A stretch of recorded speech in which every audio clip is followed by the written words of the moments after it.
करेंगे आय आय बचत व खर्च में वृद्धि वाले प्रश्न। जैसे एक व्यक्ति अपनी आय का 75% खर्च कर देता है और उसकी आय और खर्च में 20% व 10% की वृद्धि कर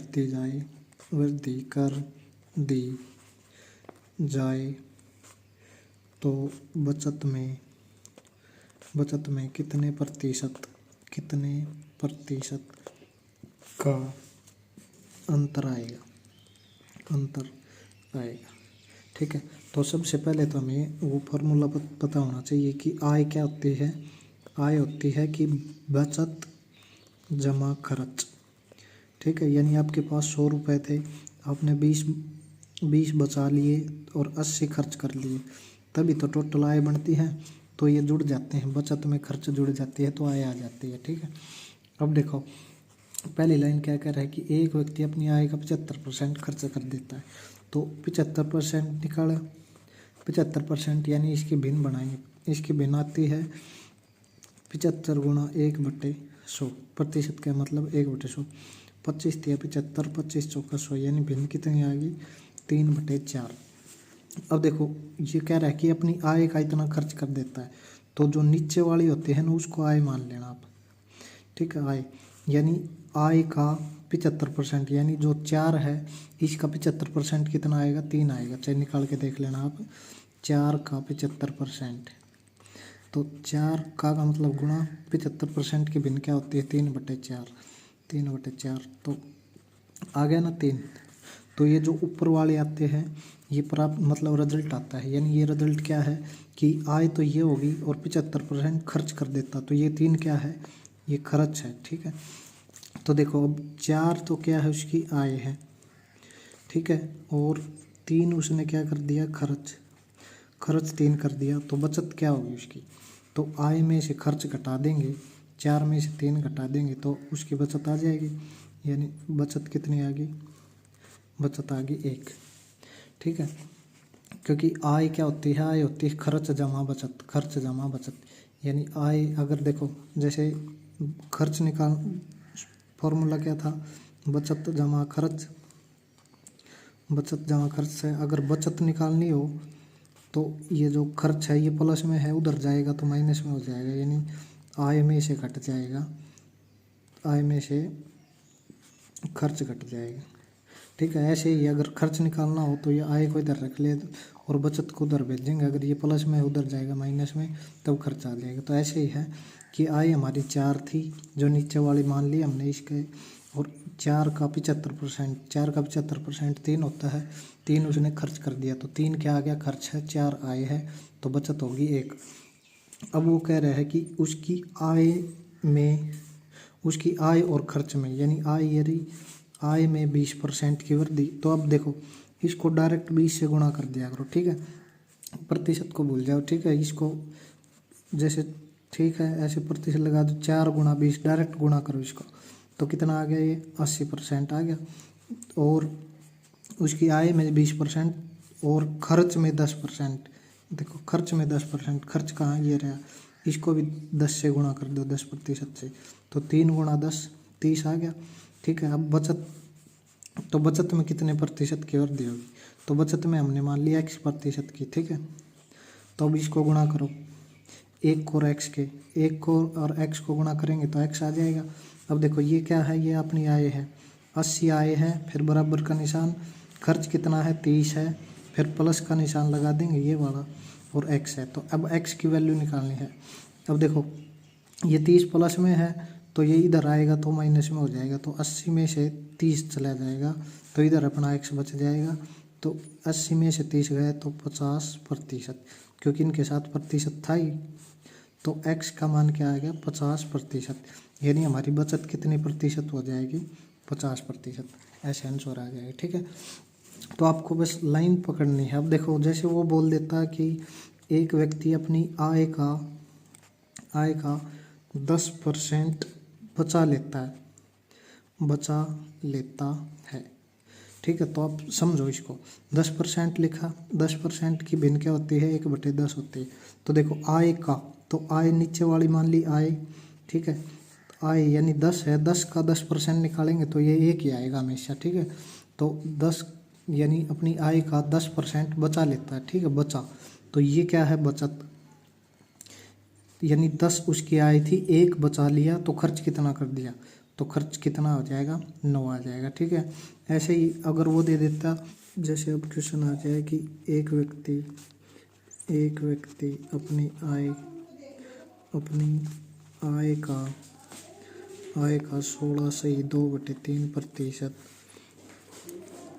खर्च कर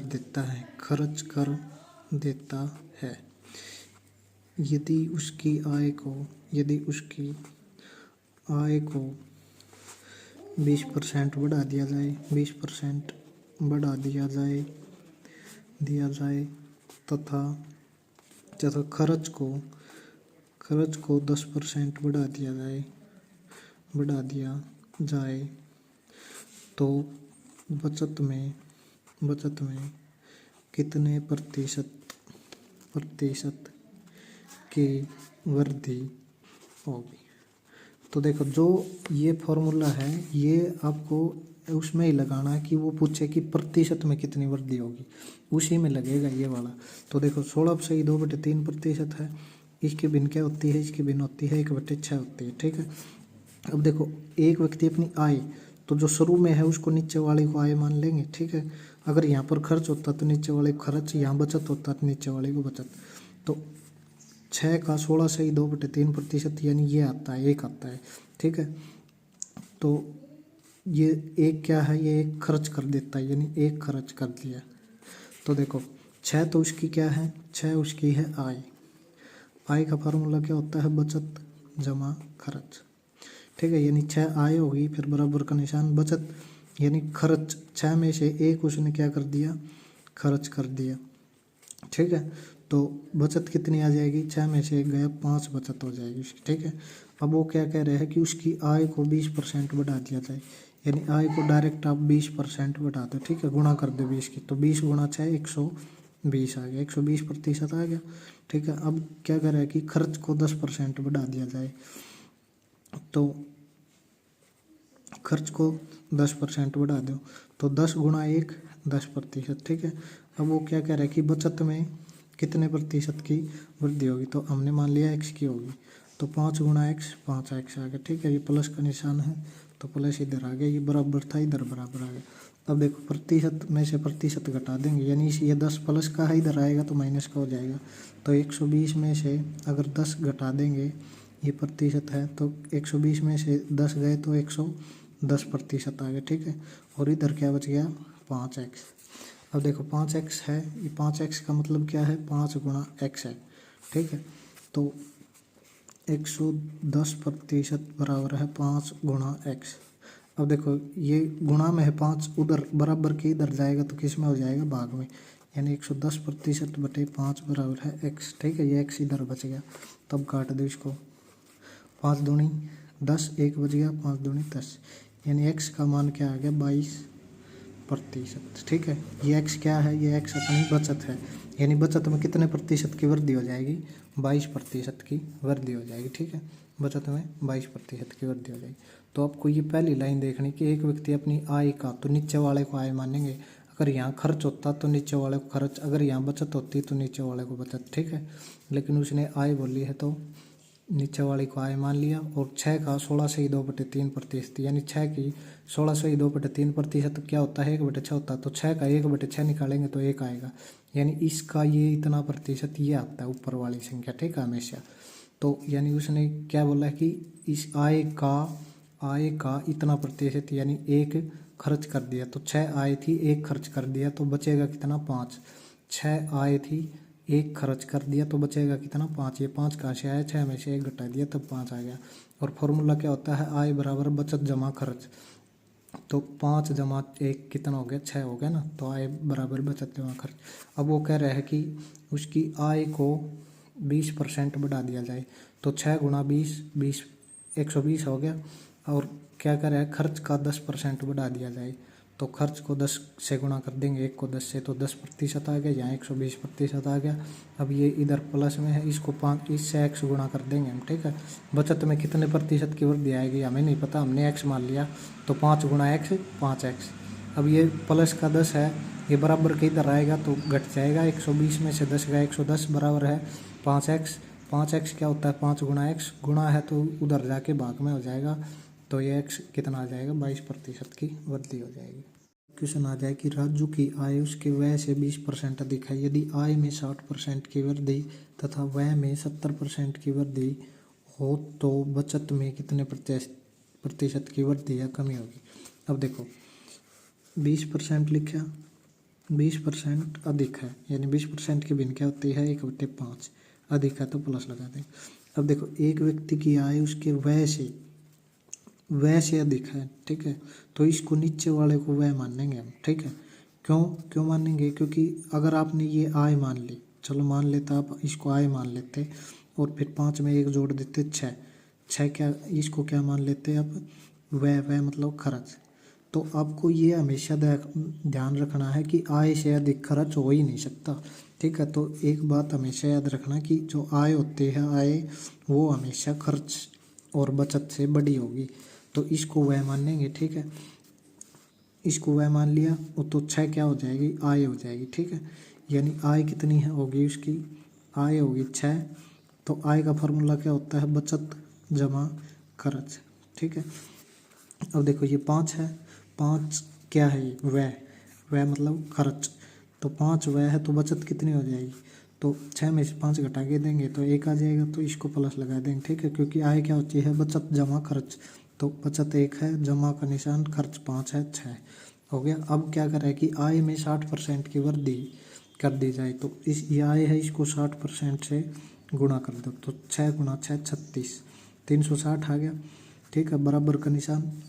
तथा व्यय में 70% की वृद्धि, व्यय मतलब खर्च में 70% की वृद्धि, तो 5 गुणा 7 35, ये आ गया 350%। तो बचत में कितने प्रतिशत की हमें नहीं पता, हमने x मान लिया, तो 1 गुणा x आ गया, ठीक है। और जमा का निशान, 1 गुणा x एक ही होता है, एक को लिखो चाहे मत लिखो, इसके आगे 1 लिखो या मत लिखो, ठीक है। अब देखो ये 350 है, ये इधर आएगा तो घट जाएगा क्योंकि प्लस का है, तो 360 में से अगर 350 चले जाएंगे तो कितना बचेगा, यहाँ पर x बच गया, 360 में से 350 जाएंगे तो 10% बचेगा, ठीक है, इधर x, क्योंकि इसके साथ भी प्रतिशत था और इसके साथ भी प्रतिशत था, तो x मतलब x हमारी क्या आई थी, बचत। तो बचत कितने प्रतिशत बढ़ जाएगी, अगर ये माइनस में आ जाता ना, अगर ये माइनस में आ जाता, मान ली यहाँ पर होता 340 और यहाँ होता 350, तो ये प्लस था, इधर आता तो 340। अब देखो छोटी छोटी बातें याद होनी चाहिए आपको, जैसे प्लस और प्लस आपस में जोड़ें तो प्लस होता है, जैसे 5 + 5 तो 10 हो जाएगा, ठीक है। इसके आगे प्लस लिखो या मत लिखो, ठीक है। अब जैसे माइनस प्लस हमेशा क्या होता है, माइनस होता है, जैसे 5 - 2, ठीक है, तो 5 में से 2 गया 3 हो गया, ठीक है। और ये माइनस कब होता है, जैसे प्लस माइनस माइनस, यानी बड़े वाला साइन आएगा, ठीक है। बड़े वाला साइन, जैसे 5 के पास कुछ नहीं साइन, लेकिन प्लस होता है, तो ये 3 प्लस का आएगा क्योंकि 5 बड़ा है। अगर जैसे यही ऐसे होता कि -5 और +2, तो देखो 5 में से डायरेक्ट अगर 1 प्लस का 1 माइनस का, तो आप डायरेक्ट घटा दिया करो, 3 आएगा। अब साइन देखा करो, साइन जो जिस संख्या के साथ बड़ी का संख्या कौन सी है, ये है, इसके साथ साइन कौन सा है, माइनस का, तो आंसर माइनस का आ जाएगा, ठीक है। तो ये छोटी छोटी बातें याद होनी चाहिए। तो ऐसे ही मैंने कहा था कि यहाँ 340 होता, 340 और फिर ये प्लस का था, ये उधर जाता 350 हो जाता। तो देखो ये प्लस का है, ये माइनस का, तो प्लस 1 माइनस है 1 प्लस, तो डायरेक्ट घटाया करो, पहले तो 10 आ गया। अब ये देखा करो साइन किसका आएगा, बड़ी वाली संख्या कौन सी है, ये है, इसके साथ कौन सा साइन है, माइनस का, तो माइनस आ जाएगा, ठीक है। अगर यहाँ माइनस आ जाता तो कमी हो जाती है, अगर प्लस है, यानी ये 360 में थे 50 घटाए तो ये प्लस का है, तो वृद्धि हुई है, ठीक है। ऐसे आपको ध्यान रखना है। जैसे मान लो कि आपको बोल दिया जाए कि ए की आय बी से 20% अधिक है। तो देखो, मैंने इसको दो तरीक़ों से कर सकते हैं आप। जैसे एक तो 100 मान के, जैसे ए बी लिखा, यानी ए की आय बी से, यानी इससे अधिक है ए की आय, ठीक है। तो इसको मान लिया 100 से 20% अधिक है, तो 100 का 20% क्या होता है? 100 का 20% क्या होता है? 20 ही होता है। अधिक है तो इसमें जोड़ देंगे, 100 में 20 जोड़ दिया 120। अब ये रेशियो है, यानी अनुपात है, और अनुपात को तब तक काटते हैं जब तक वो कटना बंद ना हो जाए। यानी 1 0 से 1 0, फिर 2 से काटो, 2 पंजे 10 और 2 6 12, यानी 6:5 आ गए। यानी ए 6 है और बी 5 है। या आप कैसे कर सकते थे? 20% लिखा, 20% क्या होती है? भिन्न 1/5 अधिक है तो प्लस का निशान लगा दिया। अब देखो ए और बी, और एक बार ए को 5 मान लेंगे और 5 में 1 जोड़ दिया 6। एक बार बी को, एक बार फिर ए को 6 मान लेंगे और बी को 5 मान लेंगे। अब देखेंगे कौन सा सही है। अब देखो लाइन पढ़ो कि ए की आय बी से अधिक है, यानी बी से अधिक है। ए की आय बी से अधिक है, यानी 5 ये है तो 6 है। ये अधिक है या कम है? ये अधिक है तो ये 6 ही है। और देखो ए की आय बी से अधिक है, बी 6 है, ए 5 है, तो ये तो कम है 1, तो ये गलत नहीं होगा, तो ये सही हो जाएगा, ठीक है। ये 6:5, तो ये यहाँ से भी आ सकता है, यहाँ से भी। तो आप ऐसे भी कर सकते हो कि ए की आय बी से 20% अधिक है। अगर ये आपको ये नहीं पता चले तो यहाँ भी आप ए और बी मान लेना। एक बार इसको 100 मान लेना, एक बार इसको 120। 20 से काट दो, 20 5 100, 20 6 120। अब देख लो कि ए की आय बी से अधिक है, तो ए की आय जो है बी से अधिक है, तो यहाँ ये गलत हो जाएगा, तो ये सही हो जाएगा, ठीक है। तो आप इस तरीके से भी कर सकते हो, इससे भी कर सकते हो, आपकी मर्जी है, ठीक है। क्वेश्चन आ गया है कि 142 प्रश्नों वाली एक परीक्षा में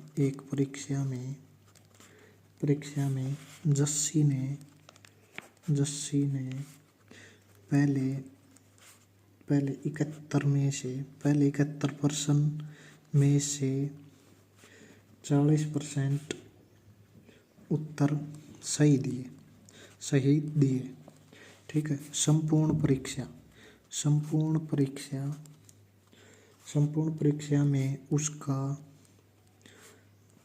ग्रेड 60% हो, यानी पूरी परीक्षा में 60% हो, तो इसके लिए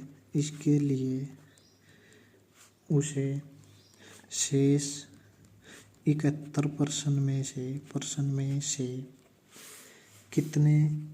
कितने प्रतिशत सही उत्तर देने होंगे, ठीक है। यानी 120 प्रश्नों की कोई परीक्षा है, उसमें से जो पहले शुरू के 71 प्रश्न है ना, उसमें से उसने 40% उत्तर सही दे दिए। और जो पूरी परीक्षा है यानी 142 प्रश्नों की, उसमें से उसके 60% आए। यानी शुरू के 71 में तो 40% आ गए, और टोटल पूरे 142 में से उसके 60% आए। तो अगले शेष में जो 71% बच गए, उसमें से उसको कितने प्रतिशत उत्तर सही देने होंगे कि 60% हो जाए। इसका कहने का मतलब ये है। तो देखो इसके दो तरीके हैं। एक तो आप जैसे पहले 71 हैं तो 71 माना, 71 को 40 से गुणा कर देंगे, ठीक है। 40%, यानी 71 4 एकम 4 4 7 28, ये आ गया 2840, ठीक है। और अगले संपूर्ण यानी 71 ये और 71 वो 142 प्रश्न हो गए। 142 प्रश्न थे, उसका 60% मिला उसको, ठीक है। तो इसको 60 से गुणा कर दो, 6 दूनी 12, 6 चौक 24 का 4 का लगी 2, 6 कम 6 और 2 8, यानी ये 8420 आ गए। तो देखो 71% ये और ये 142 कैसे आए? तो अगले वाले 71 ये, तो 71 और 71 जोड़ दिए। तो वो कह रहा है कि इस 71 में कितने प्रतिशत सही उत्तर दे कि उसका 60% ग्रेड हो जाए। तो हमें नहीं पता, हमने मान लिया X%, ठीक है। अब देखो ये 71 और 71 जोड़ दिया तभी 142 आया। तो इन दोनों जो यहाँ पर संख्या आएगी उसको जोड़ेंगे तभी तो ये आएगा। तो यहाँ पता नहीं, जैसे मान लो ऊपर मान लिया मैंने 20 और यहाँ मान लिया 50 आ गया, ठीक है। तो इन दोनों को जोड़ के 50 आ गया। जैसे मान लो 5 गुणा 4, तो ये 20 आ गया। तो अगला है अपना 15 गुणा x, और इन दोनों को जोड़ दिया 15 और 5, इन दोनों को जोड़ेंगे तो 15 और 5 20 हो गया। तो 20 को आप मान लो अगर 50 लाने के लिए, तो यहाँ पर 30 आ जाएगा। ठीक है, क्यों आ जाएगा? क्योंकि इन दोनों को जोड़ा है, तो यहाँ पर जो संख्या आएगी उसको भी जोड़ेंगे तभी तो 50 आएगा। तो यहाँ ऐसी संख्या क्या रखें कि इन दोनों का जोड़ 50 आ जाए, यानी इसमें से ये घटा दो।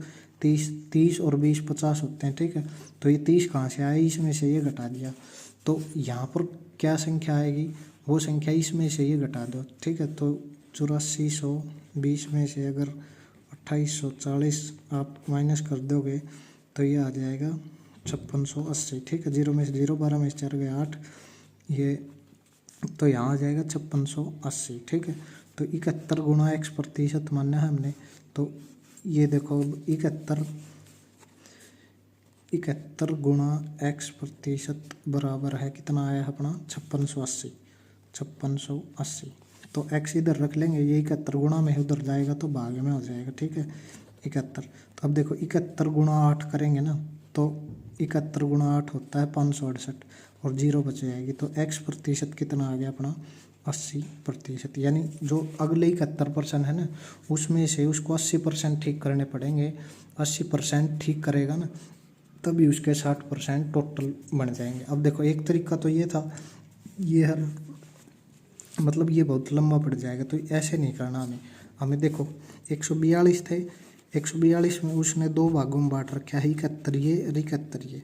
तो यानी हम इन दोनों का अनुपात मान लेंगे। ठीक है, अब 71 अनुपात 71, अब इनको काट सकते हैं। आप 71 से काट दो, क्योंकि अनुपात का मतलब क्या होता है कि उन दोनों संख्याओं को तब तक काटेंगे जब तक वो कटनी बंद ना हो जाए। तो इसको 1 से काट दो, 71 से काट दो, 71 एक कम 71 और 71 एक कम 71। ठीक है, अब ये 1 हो गया परसेंट। अब देखो पहले पढ़ो, पहले 71, यानी अब पहले वाला ये है, लास्ट वाला ये है। तो पहले 71 में से, यानी ये जो वाला है ये अनुपात है, इस 1 में उसे 40% से उत्तर दिए, यानी 40 से गुणा कर देंगे तो 40 आ गया। फिर वो क्या कर रहे हैं कि संपूर्ण, यानी संपूर्ण 1 और 1 यहाँ आएगा तो संपूर्ण कितना? 2 हो गए, 1 और 1 2। संपूर्ण में उसका ग्रेड 60% हो, यानी 2 को 60 से गुणा कर देंगे तो कितना आ जाएगा? 120 आ जाएगा। ठीक है, अब यहाँ किसी हमें नहीं पता, वो अगले 71 ये है, यानी ये है, इसमें कितने प्रतिशत सही दे कि उसके 60% हो जाए, तो हमें नहीं पता। तो अब देखो ये दोनों इधर जुड़ के आए हैं, तो यहाँ भी कोई संख्या आएगी जो इन दोनों का जोड़ 120 हो। तो 120 में 60 घटा देंगे, 40 घटा देंगे तो 80 आ जाएगा यहाँ पर। ठीक है, तो 1 गुणा x, ये वाली लाइन उठाएंगे। ठीक है, 1 गुणा x प्रतिशत बराबर है 80। अब ये 1 गुणा में इधर जाएगा तो भाग में हो जाएगा, तो x कितना आ जाएगा? 80%। ठीक है, तो ये आंसर आ जाएगा। तो यहाँ भी अपना 80 आया था और यहाँ भी 80 आया था। ठीक है, तो ऐसे पर्सन जो भी आए उनको आप 2 भागों में वो अपने आप बटे मिलेंगे, तो उनका पहले आप अनुपात निकालो। ठीक है, अनुपात निकाल के, जैसे 71 था, वो यहाँ पर कुछ भी हो सकता है, उनका अनुपात निकाल के जो अनुपात आए उसको लिख दो। तो पहले 71 है, तो पहले वाला 71 मान लिया 1 था, 1 को 40 से गुणा किया तो 40 आ गया। फिर वो कह रहा है संपूर्ण, यानी इसको और इसको दोनों को जोड़ के 2 हो गया। संपूर्ण में उसका 60% हो, तो 2 गुणा 60 120, और ये 1 यहाँ था तो 1 यहाँ भी आएगा, तभी तो ये 2 हुआ था। तो ये कह रहा है कि इसको कितने प्रतिशत सही करने पड़ेंगे कि पूरा उसका 60% बन जाए। तो इसको हमने x से गुणा कर दिया। अब यहाँ ये दोनों यहाँ जुड़ के आए हैं, तो यहाँ पर भी कोई संख्या आएगी, क्योंकि इन दोनों का जोड़ ये आना चाहिए। तो एक यहाँ कुछ संख्या थी नहीं, तो 120 में से अगर 40 घटा के देंगे तो 80 आ जाएगा। फिर ये वाली लाइन उठाएंगे, 1 गुणा x प्रतिशत बराबर है 80, और 1 गुणा में है, ये भाग में चला जाएगा। भाग में रखो चाहे मत रखो, जैसे 80/1, 80/1 क्या होता है? c होता है। ठीक है, तो x प्रतिशत क्या आ गया? 80%। ठीक है, यहाँ भी 80% ही आया था अपना उत्तर। तो ऐसे करना है, ऐसे ईजी हो जाएगा।